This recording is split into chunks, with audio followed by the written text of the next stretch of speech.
I'm Don Scott. Some of you may have already read my books on winning at the races and studied my ideas on betting to win. This video presents those ideas in a new and absorbing way.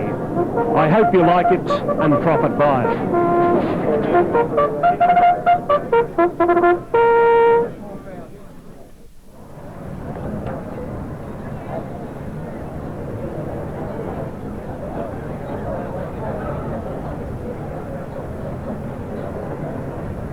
These punters aren't leaning on the fence because they're tired, or because they want to see how well the racing colours suit Jim Cassidy, Shane Dye or Ron Quinton. No, they're here for serious business, the business of sizing up the appearance, condition and behaviour of the horses in the next race. You too can learn a lot from a close look at the horses. You'll be pleased you waited to have a look before you had a bet. You can usually tell how well muscled a horse is from the way it walks. There are muscle areas in the shoulders which are easy to see. These muscles should ripple when the horse moves, and the neck should look firm and strong. When the horse walks away, its hindquarters should look strong and ample. Horses with narrow quarters aren't fully muscled or have begun to train off. In general, a horse should look keen and alert. It should be bright in the eyes and bright in the coat.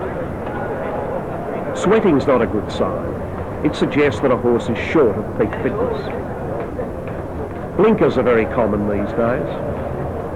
So are pacifiers. They indicate some weakness of character in the horse. Still, if a horse wears blinkers or pacifiers regularly and wins regularly, it's obvious the blinkers or pacifiers are a big help.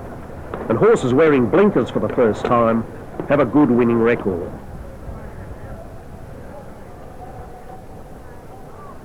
Bandages on a horse do nothing to generate confidence. They're a sign of unsoundness. On wet tracks, bandages are a severe disadvantage. They absorb mud and water and get heavy and tight. You'll often see heel tapes on horses, mostly on the hind joints. But quite often these days on all four legs. They're no great disadvantage. They're there to protect the horse from jarring. Tongue ties aren't encouraging. Still, plenty of horses that wear tongue ties do win races. Breastplates are used on lightly trained horses to keep the saddle from slipping back. They're nothing to worry about. Plenty of good horses have worn breastplates. To gain yourself a winning edge, go to the track and assess a horse's condition for yourself. It's not an easy task, and it may take you some months to develop your powers of analysis. But once you can accurately assess a horse's condition, you'll back more winners and avoid a lot of losers. Pittsburgh Phil is a legendary character in the history of gambling and horse racing. He made a fortune from betting and died a multimillionaire. In America, he has been described as the greatest winner of them all. Phil owned the best and most powerful pair of binoculars available. As the horses lined up for the start, he'd take his seat in the grandstand and train his binoculars on the field. He observed everything that happened during a race and remembered it afterwards. He had a magic eye and a magic memory. He saw which horses were checked or bumped, blocked, pocketed or interfered with in a dozen ways. He saw which horses were covering extra ground, galloping awkwardly or poorly ridden. In second place, Greenback, and then Spot the Rock, followed by Sir Patrick, Domino, Liverstone, Elaine, Quicksilver, Cindy and Dark Bow. Shaftesbury Avenue about 8th when they get going, followed by Stylish Sensory on the inside of Post Elect, and then Ricochet Rosie. Behind those, Royal Creation, From the Planet, Mr. Money Market got a nasty check in the early stages. You have many advantages over Phil. You no longer need a magic eye and a magic memory. You can listen to race descriptions by the most accurate callers in the business. You can buy videos and photos of the whole day's racing, play back and view each race until you go dizzy. You can see every move they made and more. Superimposed beat Liverstone Elaine, third either Royal Creation or Shaftesbury Avenue. Let's slow down our film of the 91 Doncaster. The horses to watch are Liverstone Elaine, about 4th, close to the rails, red and white sleeves and a white cap. World Creation, in the middle of the field in yellow and purple. Further back, Superimpose, down the extreme outside, white sleeves and red cap. And most important of all, Shaftesbury Avenue, in black and pink, midfield surrounded by other horses with no way through. While his main rivals enjoy unimpeded runs, Shaftesbury Avenue is badly blocked and doesn't get clear till the last 100. At the finish, he's 1 1/4 lengths from the winner, Superimpose. With a clear passage, he would have won by about 2 lengths. 1 week later, Superimpose and Shaftesbury Avenue met again at similar weights. The race was the all-age stakes, again at Randwick, over 1,600 metres. Let's look at the last 400 of that race. That's Shaftesbury Avenue, in the same black and pink colours, going past the early leader, Stylish Century. Superimpose, with the white sleeves and red cap, has pulled out wide to make his challenge. But with a clear run, Shaftesbury Avenue is far too good and wins by 4 lengths. The tab odds were better than even money. For keen race watchers, it was the safest of bets.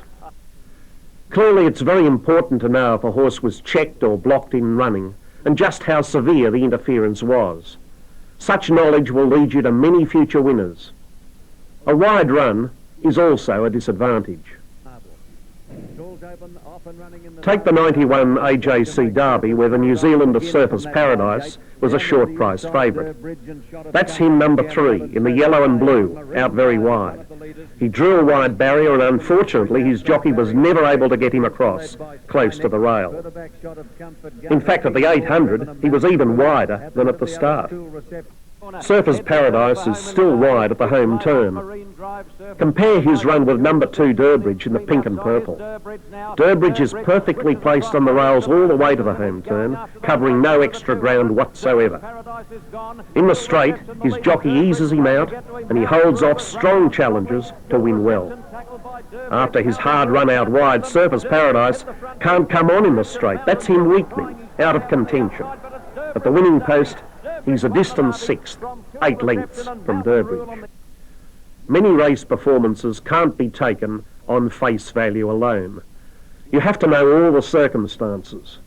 Watching race videos gives you a fresh insight into horse racing. And don't forget to read the stewards' reports. Stewards have special vantage points from which they watch all races, and they have access to films taken from different angles.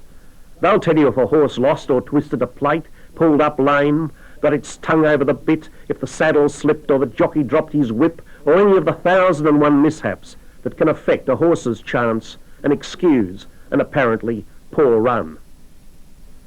Luck in running often depends on the type of track where the races are held. All tracks are different, and some give horses a much fairer chance than others. Randwick's a very fair track, because it's roomy, has sweeping bends, and a long straight of more than 400 metres. It's the Australian Jockey Club's major track. Although Randwick does give horses a fair chance, the starts at some distances are difficult. Let's look at the 2,400 metre start, the Derby start. As you can see, there's a run of only 200 metres to the first turn. Horses drawn outside 10 are at some disadvantage, while those drawn outside 14 are at a clear disadvantage. Let's go back to the 91 AJC Derby. The favourite Surfers Paradise in the yellow and blue drew outside 14. He was wide all the way round that first turn.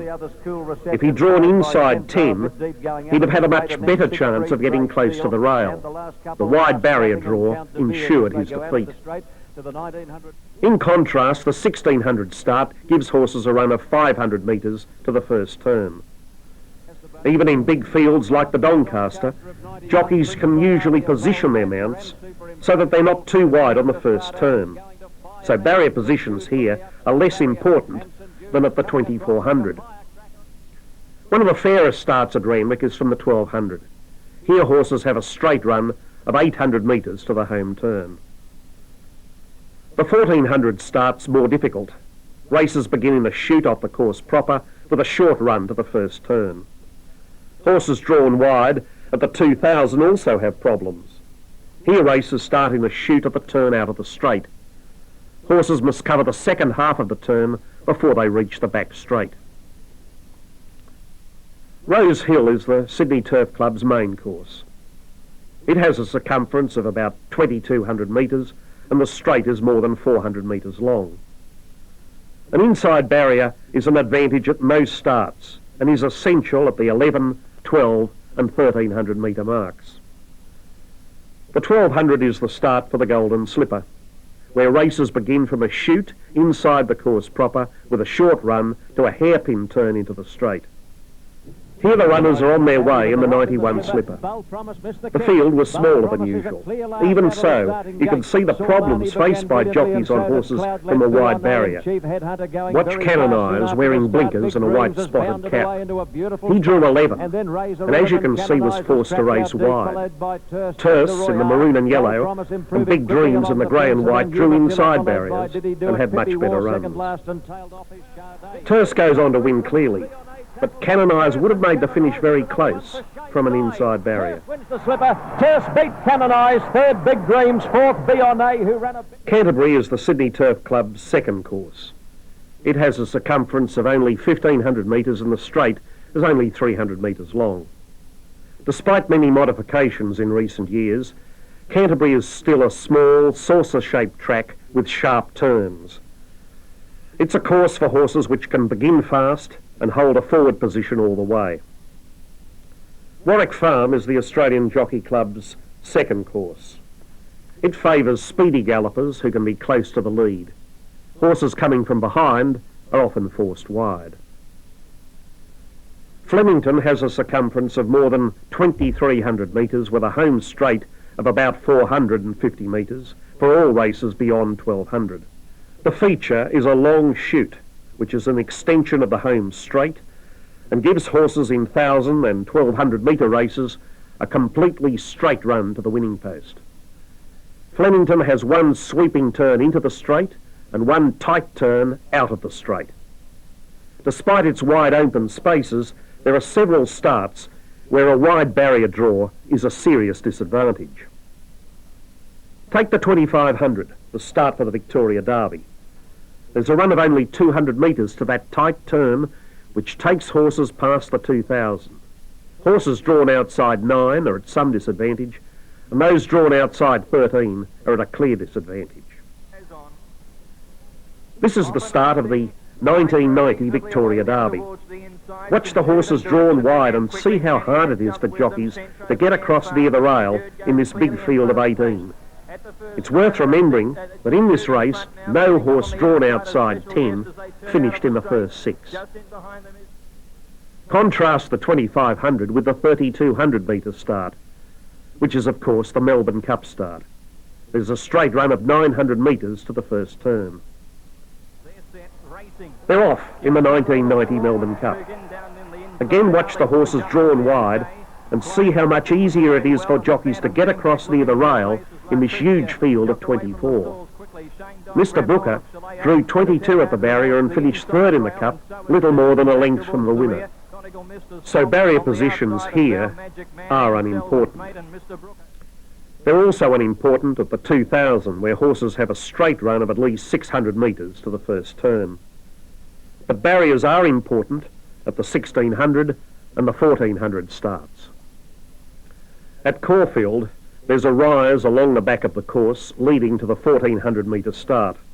This is the most difficult barrier for horses drawn wide. The easiest barrier is the 1,200. Here horses have a straight run of 600 metres to the home turn. The 2,400 start is difficult and is the start for the Caulfield Cup.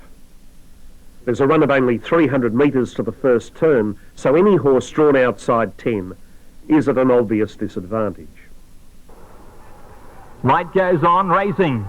This is the start of the 1990 Caulfield Cup won by Citizen, who drew barrier 5. See how hard it is for jockeys to bring their mounts across to the inside rail from a wide barrier. In a field of 18, some horses are forced to race at least 4 wide all the way, conceding several lengths to their opponents much closer to the rail.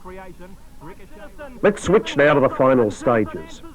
That's Citizen in the blue and pink taking the winning lead.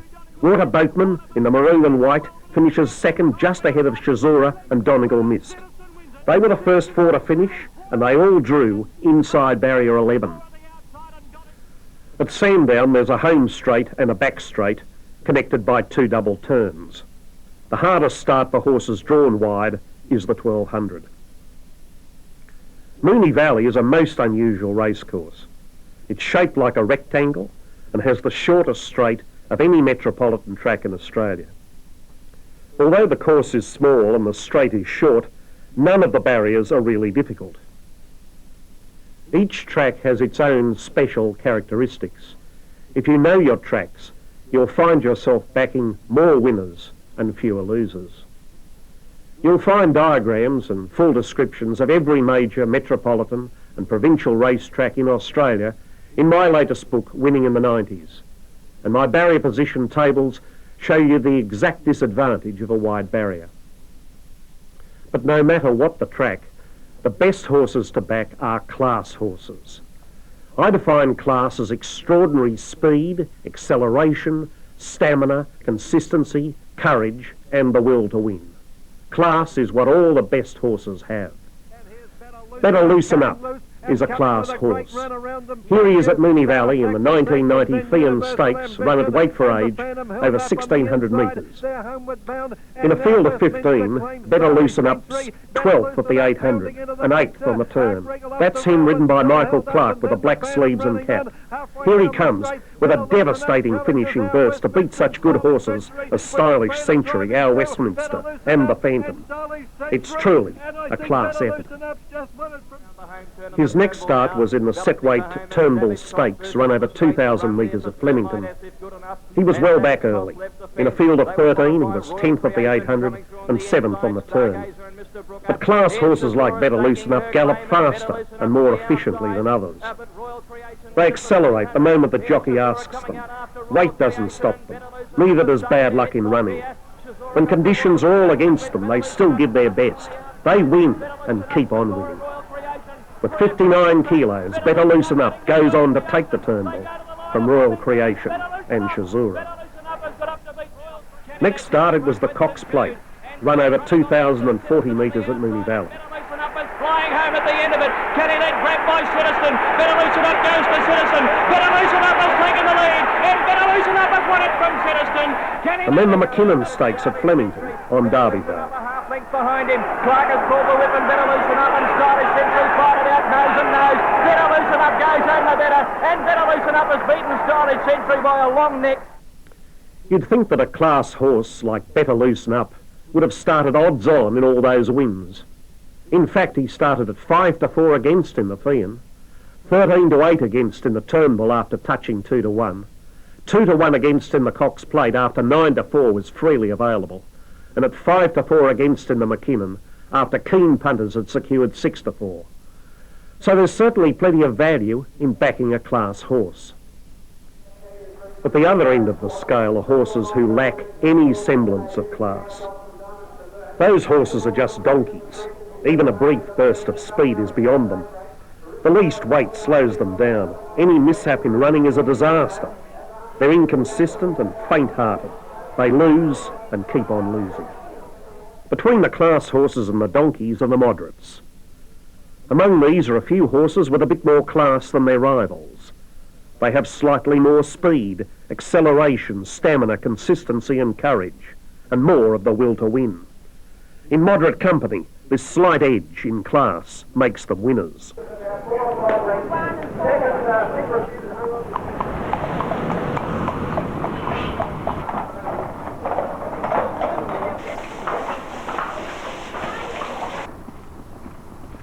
Whatever its class, the trainer plans a program of racing that best suits his horse. Usually he sets the horse for a particular race. He then plans the horse's runs to be at peak condition for that race. Bart Cummings has an outstanding record for setting horses for Australia's greatest race, the Melbourne Cup. Kingston Rule in front from the Phantom, diving up on the inside. Kingston Rule and the Phantom from Narbotto. It's Kingston Rule to give Bart his 8. Kingston Rule from the Phantom. Third is Mr. Brooker. What can you say about the man? He has just got that superb ability to train a horse to be peaking at 2:40 on a Tuesday afternoon in November. And for David Haynes, like all Bart Cummings' other Cup winners, Kingston Rule was at his peak on Cup Day itself. Kingston Rule's first 4 runs in August and September were very ordinary. Its first real show of form wasn't until mid-October in the Coonji Handicap over 2,000 at Caulfield. That's him finishing second in the yellow and red colours made famous by Kingston Town. And Kessem will win it. Kessem wins it by a length and a quarter, Kingston Rule. His first win didn't come until the last Saturday in October in the Moonee Valley Cup over 2,600. Let's listen to the description of the final stages. They're homeward bound, and Flying Ruskin is the leader, challenged by Kingston Rule, who's travelling well, and Cassidy stuck a look back, followed by Mount Olympus and then Double Gin Chalea. Halfway down the straight, Kingston Rule applies the pressure, hits the front from Flying Ruskin and then Chalea, and Kingston Rule goes on to win. Second placing Flying Ruskin, third Chalea from our Magic Man. Even though he won the Moonee Valley Cup, many keen observers thought Kingston Rule was probably still short of his peak. It was his run in the Dalgety over 2,500 metres just 3 days before the Melbourne Cup that brought him to peak fitness. Mount Olympus still in front end. Mount Olympus will win it. Mount Olympus from Kingston Rule by half a length. On Cup Day, he tightened right up in condition, looked magnificent and ready to run the race of his life. And so it proved. Kingston Rule has hit the front. Here's Naboto and Mr. Brooker. Kingston Rule in front from the Fairden, diving up on the inside. Kingston Rule and the Fairden from Naboto. It's Kingston Rule to give Barty's 8. Kingston Rule from the Fairden. Third is Mr. Brooker. Then Naboto. One of the early favourites for the Melbourne Cup was Siddiston, who finished in the middle of the field, a long way from Kingston Rule. Like Kingston Rule, he started his preparation in August, but he was much more forward in condition because he won first up. Second up, he ran third, followed by a fourth at Caulfield, and then a win in the Caulfield Stakes. He was at the peak of form and fitness for the Caulfield Cup 1 week later. Let's pick up the description of that race from the home turn. On the turn, and Donegal missed, and Mickey's Town come round the bend and turn together in front of Chevelle Cavalier. Siddiston getting up on the inside, about to come out after them now. It's Mickey's Town and Donegal missed, grabbed by Siddiston. Dittman wields the whip and Siddiston answers brilliantly. He sprints and gets away. Siddiston by 2, Donegal missed. Waterboatman finishing well, but it's Siddiston's Caulfield Cup. 2 lengths in front and Siddiston wins it. Siddiston by 2 lengths, Waterboatman second. Photo third, Chazora the outside, and Donegal missed. Siddiston remained at his peak to run a gallant second to better loosen up in the Cox Plate. Then he failed badly in the McKinnon, a sign that he was past his peak. In the Melbourne Cup, he was never a danger.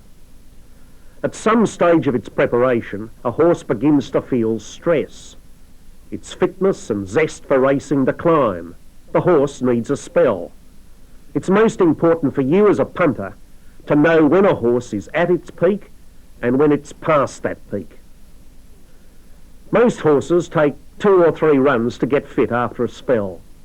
At their 4th or 5th run, they reach their peak. They then maintain that peak over the next 3 or 4 runs. Soon afterwards, their form begins to decline.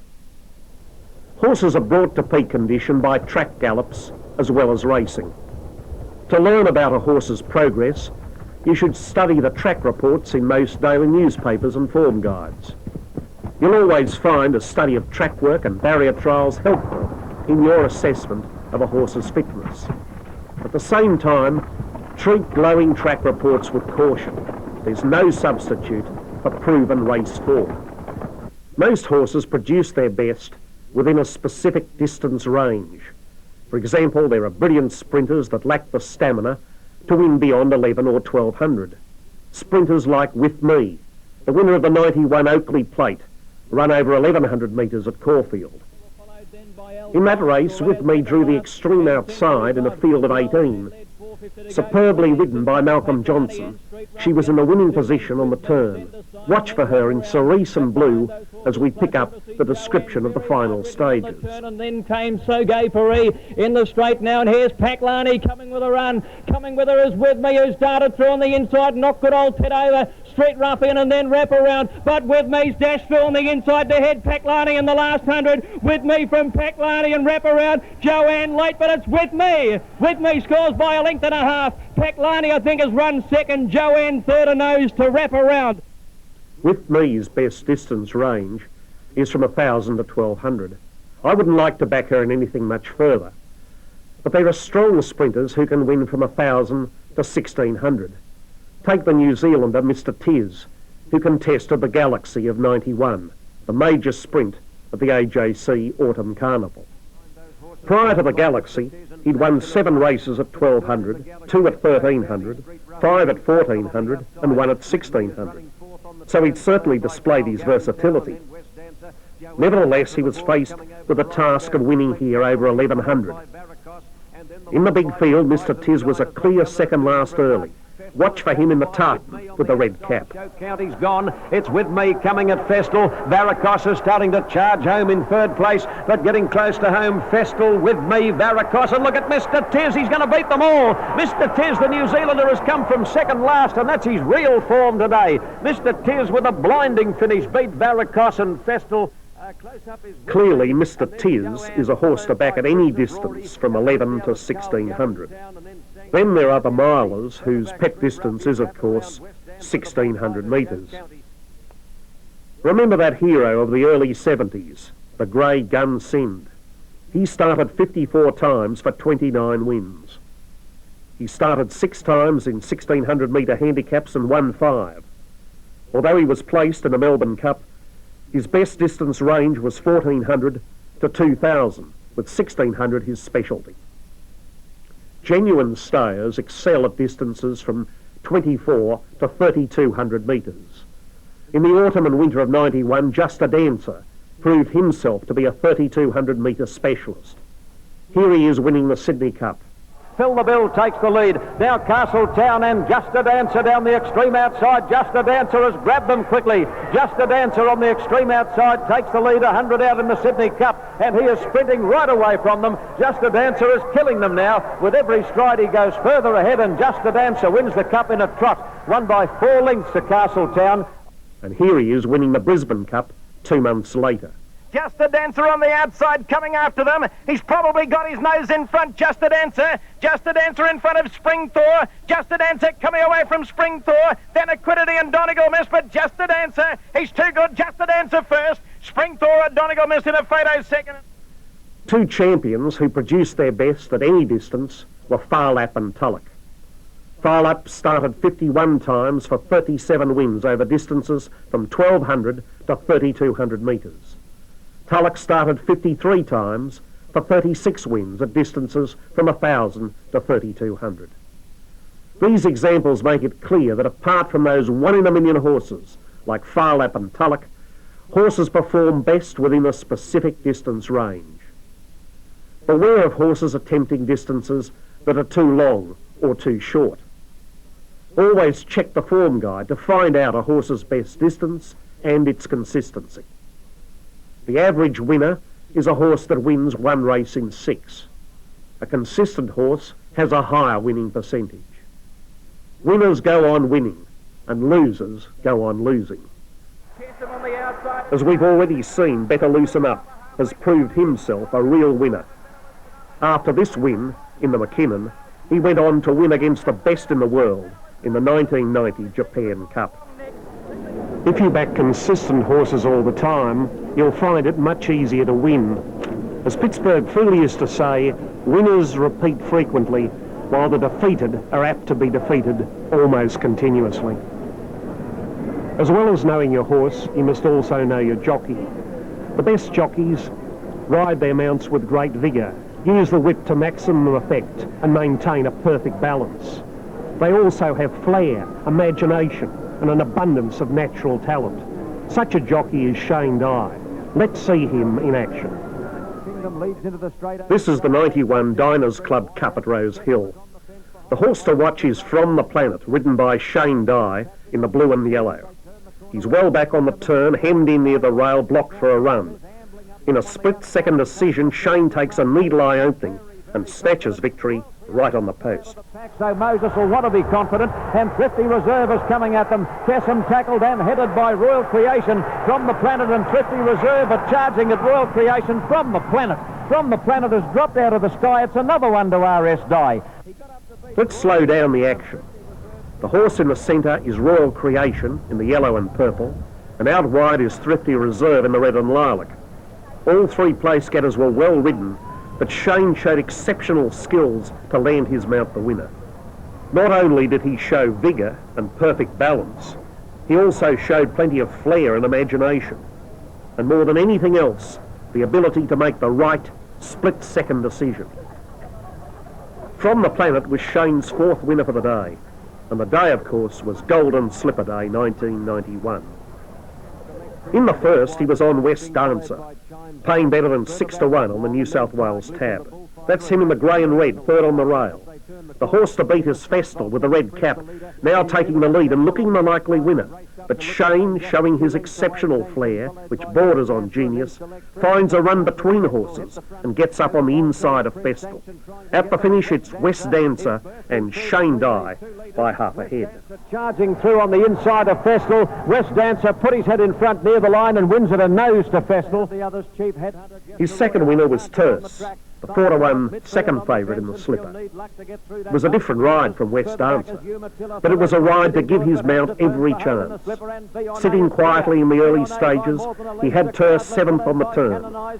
That's him in the maroon and yellow going to the outside for an unimpeded run. Canonise in the blinkers and white spotted cap takes the lead, but Shane has timed his finishing run to perfection. Away goes Terse to win by almost a length. And that was Shane's third slipper in a row. Courtser in 89, Canny Lad in 90, and Terse in 91.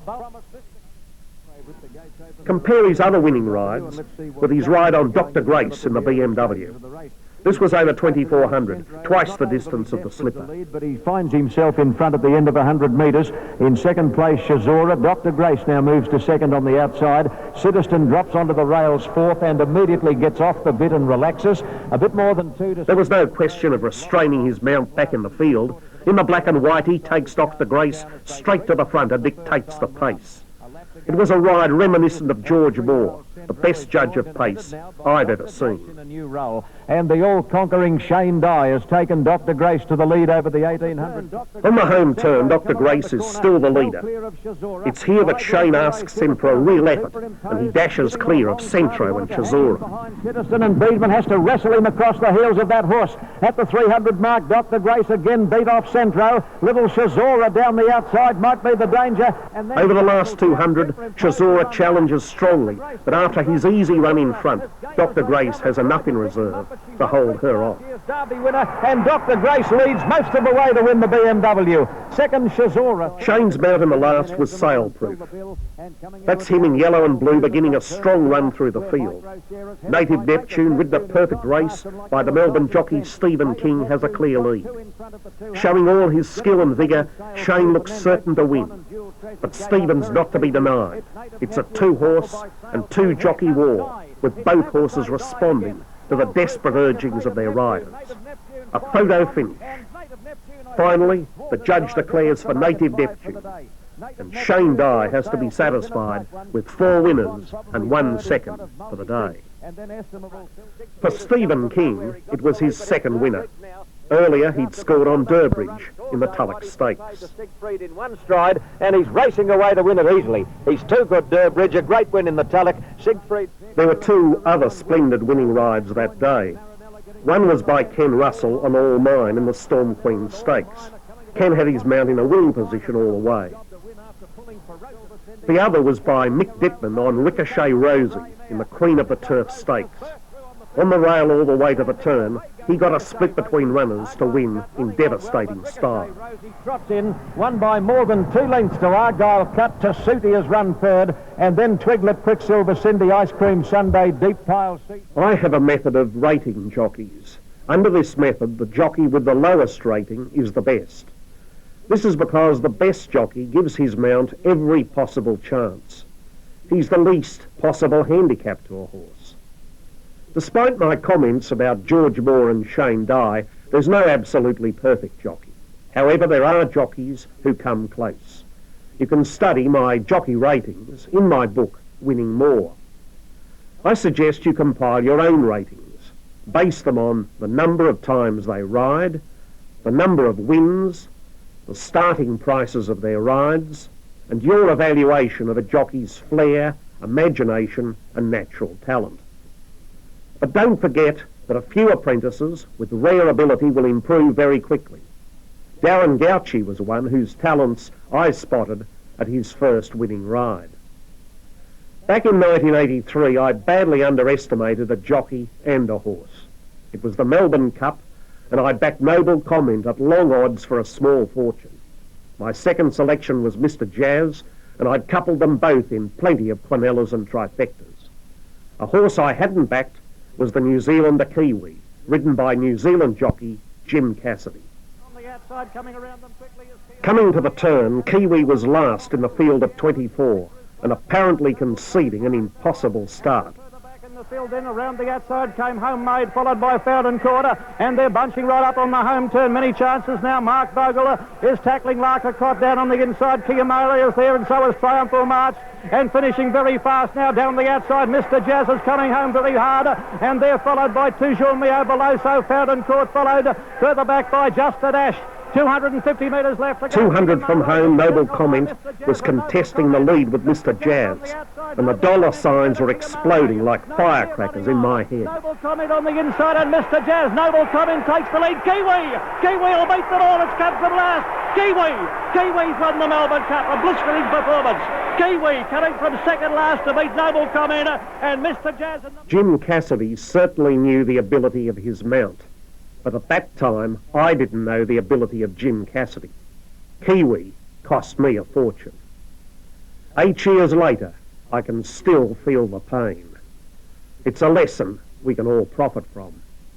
Know your horse, and certainly know your jockey. As well as knowing your horse and jockey, you should also know when and when not to bet. To be a successful punter, you must wait for the right races and avoid the wrong ones.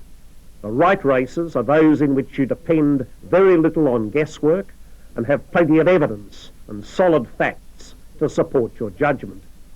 The wrong races are those in which you depend largely on guesswork and have little evidence and few facts.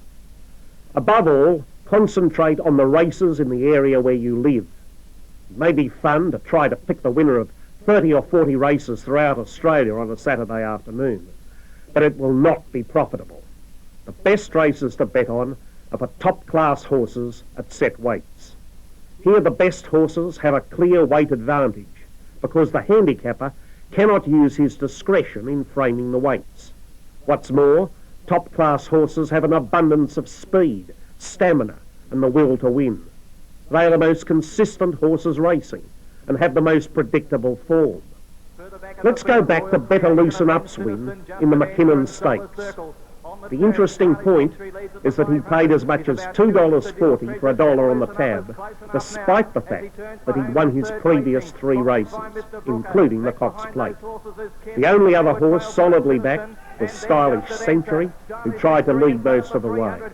Very few of the other runners had any chance at all at weight for 8. Chester on the outside, it's Stylish Century. Better Loosen Up a half length behind him. Clark has called the whip and Better Loosen Up, and Stylish Century fired it out nose and nose. Better Loosen Up goes home the better, and Better Loosen Up has beaten Stylish Century by a long neck. I know a punter who went to Flemington that day for just one bet. Better Loosen Up. That punter certainly knew the best race on which to wager. 5 days later, there was another good thing in the weight for age Linlithgow Stakes. That's Redelva, out in front, in the yellow and brown, ridden by Neville Wilson. On Derby Day, he'd finished second to Planet Ruler in the Gadsden. He should have been odds-on in this race because of the weight conditions and his great consistency. However, they backed Alquoz to beat him, and Redelva started at 7-4. Alquoz, an erratic performer, ran a bold race, but couldn't match Redelva at the finish. Redelva first, from Alquoz and Beau George's third. 3-year-old races run at set weights also provide good betting opportunities. Once again, the best 3-year-olds have a clear weight advantage because the handicapper can't use his discretion in framing the weights. Obvious examples are the AJC Derby, Caulfield Guineas and Rosehill Guineas. And there are plenty of set weight 3-year-old races throughout the year. Take the Red Roses Stakes, a set weight race for 3-year-old fillies over 1,200 metres at Flemington on the last day of the 1990 Spring Carnival. On weights, Wraparound looked a safe bet. The previous Saturday she'd won a similar race against stronger company. If the handicapper had been able to use his discretion, Wraparound would have carried top weight and would have been forced to concede several kilos to all her opponents. But under the set weight conditions, Wraparound carried only 54.5, with some of her opponents forced to give her weight. Given that information, you'd think Wraparound had to be an odds-on chance. In fact, she was freely available at 6-4. And there she is, in the white and green colours, winning by 2 lengths from Century Pike, who actually had to concede weight to her. If punters restricted themselves to betting on weight for age and set weight races, they'd have a great chance of showing a profit every year. However, I realise that most punters want to bet regularly week after week. For those punters, the best races are the ones in which all runners have a long form history, with all strengths and weaknesses known. These are races for mature, experienced horses. They include feature and quality handicaps like the Epsom, Doncaster, Metropolitan and the Sydney Cup. They also include the open sprints, distance handicaps and welters run at most Metropolitan Saturday meetings. In these races you have few problems when assessing form. You know the racing characteristics of the horses, whether they like to lead, sit off the pace or come from behind. You know the jockeys who get the best out of them. You read your form guide and you know your horse. Here's a race like that. It's the 1990 Dalgety, run at Flemington on Derby Day, and one of the traditional lead-up races to the Melbourne Cup. My selection for the race was Mount Olympus, a 5-year-old grey who's easy to recognise as he takes the lead. I thought he had a better chance than Kingston Rule. The previous week in the Moonee Valley Cup he'd finished 5th, but less than 2 lengths from Kingston Rule. Here he had the same weight, whereas Kingston Rule was up 3 kilos to 56, and Mount Olympus was a 10-1 chance. It looked a good betting opportunity, and so it proved, with Mount Olympus holding off Kingston Rule to win by half a length. So much for the good betting races. There are plenty of bad betting races, and I strongly urge you to avoid them. The worst races, in my opinion, are for early 2-year-olds. If you try to assess the form, you have to depend too much on barrier trials, which are often unreliable. Take the 1990 Maya Fashion Stakes run on Melbourne Cup Day. There were 11 runners, 8 of whom had never started in a race. Punters made Stylish Region favourite at 7-4, even though it was his first run. That's him wearing blinkers with the blue sleeves and the white spotted cap. He ran well, but could finish only 3rd. The winner was Camborne Tin, pale blue sleeves and cap, another first starter at 20-1. 2 well-backed runners, Temporize and Cubism, finished nearer last than first. And notice how green and erratic were some of those 2-year-olds. Along with early 2-year-old races, avoid all maidens and races for the lowest class. The horses that contest these events are notable for their inconsistency. Avoid also races in which the main chances are resuming from a spell. The hardest horses to assess when they return from a spell are 2-year-olds, which race only briefly in October and November, have a spell and then resume racing in February or March. Some make enormous improvement and easily beat their rivals first up. Others make no improvement and never reproduce their early brilliance. Take the case of Razor Rhythm. There she is winning the 1990 Great Western Champagne Stakes at Moonee Valley by 6 lengths at her first start in record time. And here she wins the 1990 Maribyrnong Plate, run over 1,000 metres at Flemington on Derby Day. And Razor Rhythm will score by 2 lengths to Lady Purpose. Pampas Fires run 3rd. After a 3-month spell, she contested the Blue Diamond Prelude at Sandown. Razor Rhythm in white and brown moves up to take the lead. But watch the grey filly Irises. She issues a strong challenge to Razor Rhythm, who at 57.5 can't accelerate. Irises goes on to win by almost half a length. And remember, Razor Rhythm, who hadn't raced for 3 months, started at 1 to 3. Yes, 3 to 1 on. Punters who took that price certainly got bad value for their money. Razor Rhythm did win at Caulfield next start, but when fully tested in the Blue Diamond, she finished a distant 4. Early 3-year-olds which spell during the winter and resume racing in the spring are also hard to assess. Some improve dramatically and win the 3-year-old classics. Others go backwards, never again repeating their 2-year-old form. Many horses of the past did little in their early runs, but later advanced to greatness.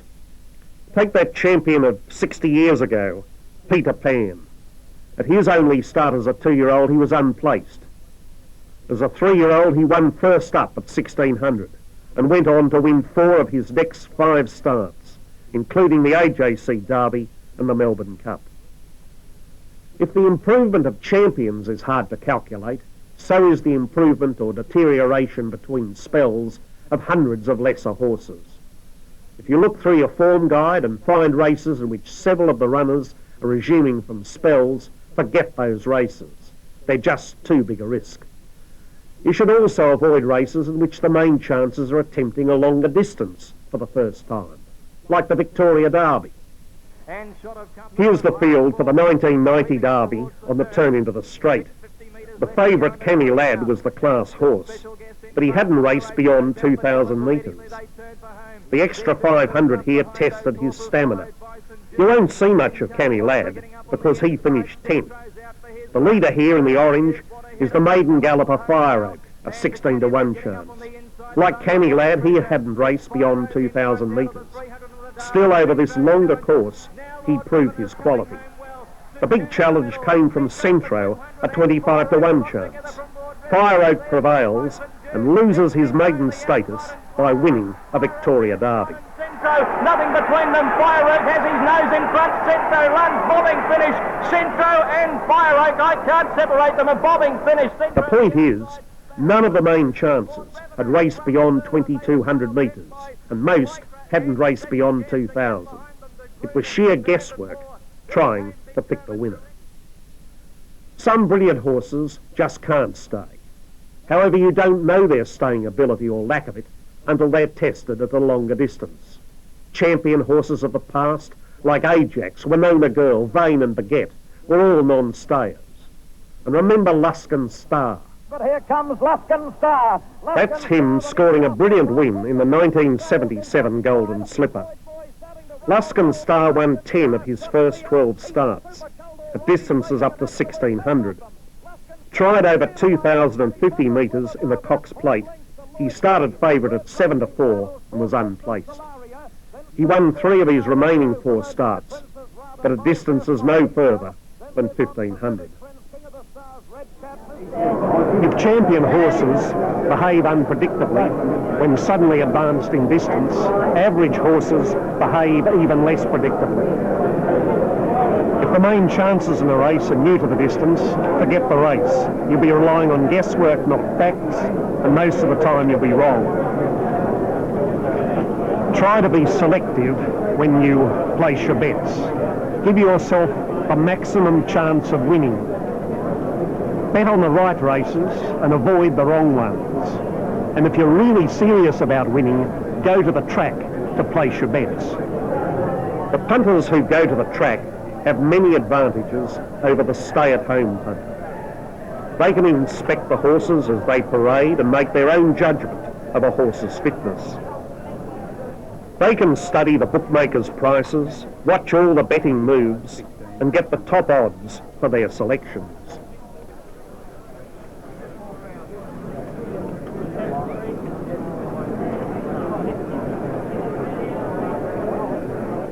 They can also compare bookmaker odds with computer tote odds.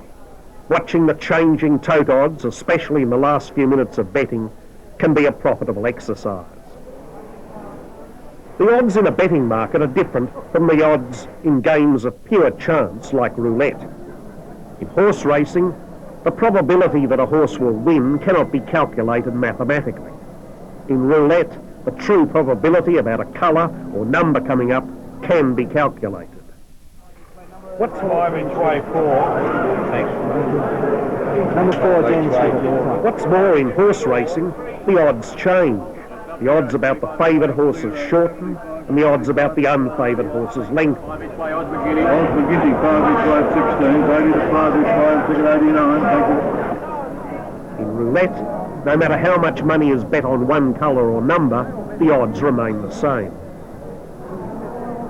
When betting on a race opens, bookmakers offer prices based on the past form of the horses and their own information and judgment.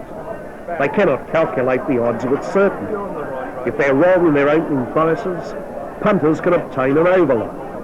That means you can obtain odds that are better than the horse's real chance. As betting goes on, the odds reflect not only the opinions of bookmakers, but also those of punters and the money bet on each horse. If most punters are wrong in their opinions and accept false odds about some horses, they also create value odds about other horses. So if you're a serious punter and know what you're doing, you can again obtain an overload. I recommend a simple betting plan, and that is to back horses according to their price. Let's say you want to back a horse to return yourself $100. If it's even money, you have an even $50. If it's 6-4, you have 60-40. If it's 3-1, you have 75-25. If it's 4-1, you have 80-20. If it's 9-1, you have 90-10, and so on. In my book, Winning More, I take this plan further and show you how to frame your own set of prices. I call this plan Pricing for Profit. The beauty of this plan is that you know exactly how much to bet. You're betting in a systematic way. You don't have to increase your bets race by race, as most so-called racing systems demand. You maintain the same level of betting regardless of wins or losses. This doesn't mean that you can't increase your bets as your betting bank grows. But I do recommend that your bank should be at least 20 times your objective. That is, your collect on any single bet. If your objective is $10, you need a bank of $200 before you can start betting in earnest. If your objective is $100, you need a bank of $2,000. Don't expect to make huge profits. If you can manage 5 to 10% on your turnover, you're doing well. Still, if you turn over $1,000 a meeting and make a profit of $50 to $100, you're doing better than in any other form of investment I know. My plan of pricing for profit has given me many good winners over the years. There isn't as much value around these days because bookmakers and punters are much better informed and the odds on offer are much more accurate. Still, there's good value available sometimes, especially at the big racing carnivals. Early in the spring of 1990, I formed a good opinion of the South Australian 3-year-old Durbridge. On Oaks Day at Flemington, he started in a 2,000-metre race for 3-year-olds. He was my top selection, and 12-1 was available. He carried pink and purple colours, and this is how he won for Mick Dittman. Now, Durbridge is drawing away from Deadly Addiction, and Durbridge has won it. Durbridge from Deadly Addiction. Sticking to my pricing for profit plan, I had a substantial win. 9 days later, Durbridge contested the Sandown Guineas. On my calculations, there were only 2 real chances, Durbridge and Pre-Record. After touching 5-4, Pre-Record was backed into odds on. At the same time, Durbridge eased from 8s to 12s. Obviously, Durbridge was the value horse, and I bet accordingly. Let's pick up the description with Durbridge in the pink and purple, and Pre-Record with the dark blue sleeves and a white spotted cap. Pre-Record starting to unwind a strong run. Durbridge is coming home well, and so is Bold Rancher. Pre-Record hit the front at the 100. Durbridge is starting to eat up the ground. Pre-Record a half in front of Durbridge. Pre-Record a nose. Durbridge goes home best. Durbridge takes the lead from Pre-Record, and Durbridge wins the Guineas from Pre-Record by a long neck. I was a very happy punter after that race. It had been a frustrating program for me that afternoon, and winners were hard to find. Yet that win on Durbridge ensured the day was very profitable. I'd followed my pricing for profit plan. I backed Durbridge according to my opinion of its chances. It was a very satisfying win. As a punter, you'll have wins like that. Your calculations may differ from mine. When I'm crying, you may be laughing. The point, however, is that you'll always be betting in a logical, rational and systematic manner. Bookmakers don't fancy punters like that. Of course, many good overlays are beaten, sometimes by a short head. Still, the fact remains that there are big overlays to be found, overlays just as good as Durbridge. In general, you'll find that bookmakers offer better odds than the tote. On average, bookmakers work to 8 or 9% profit, although in small fields they can find themselves betting to a loss. The tote cannot lose and works to a profit of 14 or 15%. But the tote and the tab do provide punters with value in some exotic forms of betting. My research shows that quinellas and trifectas provide serious punters with some great overlays, much bigger than the win overlays on horses like Durbridge. I suggest you read chapter 17 of my book Winning More, The Lure of the Exotic, and then read chapter 4 and 5 of my latest book, Winning in the 90s. Those chapters will tell you all you need to know about the mysteries of exotic betting. For some years, the great race caller Ian Craig and I worked together on a racing program for Sydney's Channel 7. Every Sunday morning we'd replay the Sydney and Melbourne races and try to predict future winners. On the Sunday morning before the 1988 Melbourne Cup, I was asked to give my selections. I nominated Empire Rose first, Natski second and Narbotto third. Empire Rose and Natski were equal favourites at 5-1, but Narbotto was a 50-1 chance. Naturally, I didn't take just one trifecta. I took many combinations, especially with Apollo Run, a 16-1 chance, and my fourth selection just behind Narbotto. Let's pick up the call. Empire Rose the leader, Apollo Run cutting it down, followed by Narbotto, Natski down the outside, but still Empire Rose in front with 100 to go. Here comes Natski, a length and a half behind her. Empire Rose 3/4 in front. Natski desperately ridden, tries to reach her. Empire Rose just in front and held on. Empire Rose 1.5 head Natski. I'd achieved the impossible and tipped the cup trifecta in one. However, Natski was the horse that provided least value for me. If Apollo Run had finished third and Natski fourth, I would have won 10 times as much and gained the biggest win in my betting career.